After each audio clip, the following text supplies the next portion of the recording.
പകൽ പെൺകുട്ടിയെ തട്ടിക്കൊണ്ടുപോയി. ഇന്നലെ തിരുവനന്തപുരത്ത് PTP നഗറിൽ നടന്ന ഭീകര സംഭവം. ഇന്നലെ പട്ടാപ്പകൽ ഒരു ടിപ്ടോപ്പ് ആസാമി PTP നഗറിലുള്ള ഒരു വീടിനുള്ളിൽ കടന്നു ചെന്നു. അപ്പോൾ വീടിന്റെ ഉടമസ്ഥൻ ചാരുകസേരയിൽ പത്രം വായിച്ചുകൊണ്ടിരിക്കുകയായിരുന്നു. ഈ അവസരം പാഴാക്കാതെ അവൻ പതുക്കെ വീട്ടുടമസ്ഥൻ അറിയാതെ മുകളിലത്തെ മുറിയിലേക്ക് കടന്നുപോയി. മുകളിലെ മുറിയിലുണ്ടായിരുന്ന പെണ്ണിനോട്, നിങ്ങൾ ജോലി ചെയ്യുന്ന സ്ഥാപനത്തിന്റെ ഉടമസ്ഥ അത്യാസന്ന നിലയിൽ കിടക്കുകയാണെന്നും അന്ത്യശ്വാസം വലിക്കുന്നതിന് മുമ്പ് നിങ്ങളെ ഒരു നോക്ക് കാണണമെന്ന് ആവശ്യപ്പെട്ട് ഇരിക്കുന്നതായും അവളെ അറിയിച്ചു.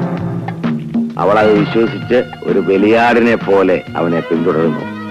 അപ്പോഴും ആ വീട്ടുടമസ്ഥൻ ഇതൊന്നും അറിയാതെ പത്രം വായിച്ചുകൊണ്ടിരിക്കുകയായിരുന്നു. അതെന്തൊരു വായനയാടാ നാറി.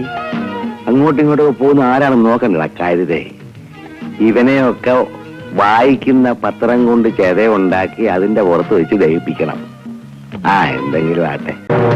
ഇതിനെപ്പറ്റി പോലീസ് അന്വേഷണം നടത്തിക്കൊണ്ടിരിക്കുന്നു. കഷ്ടമായിപ്പോയി. എന്തോന്ന്? ആ റോഷിയുടെ മാഡത്തിന്റെ ഹാർട്ട് അറ്റാക്ക്. എന്ത് കാര്യം? ഞാൻ അറിഞ്ഞു. അതെന്നെ, ഓഫീസിൽ നിന്ന് ആള് വന്നത് ഇപ്പൊ അവളെ വിളിച്ചോണ്ട് പോയി. എപ്പോ? ഇപ്പൊ. അതങ്ങനെ ഞാനിവിടെ പത്രം വായിച്ചോണ്ടിരിക്കായിരുന്നു. ഞാൻ അറിയാം അവര് പുറത്തു പോകും. അയ്യോ, ഞങ്ങൾ അറിഞ്ഞില്ലേ? ഇല്ല. ഇപ്പൊ അവളെ വിളിച്ചോണ്ട് അങ്ങോട്ട് പോയല്ലേ ഉള്ളൂ. ഇപ്പൊ വിളിച്ചോണ്ട് പോയെന്നെ.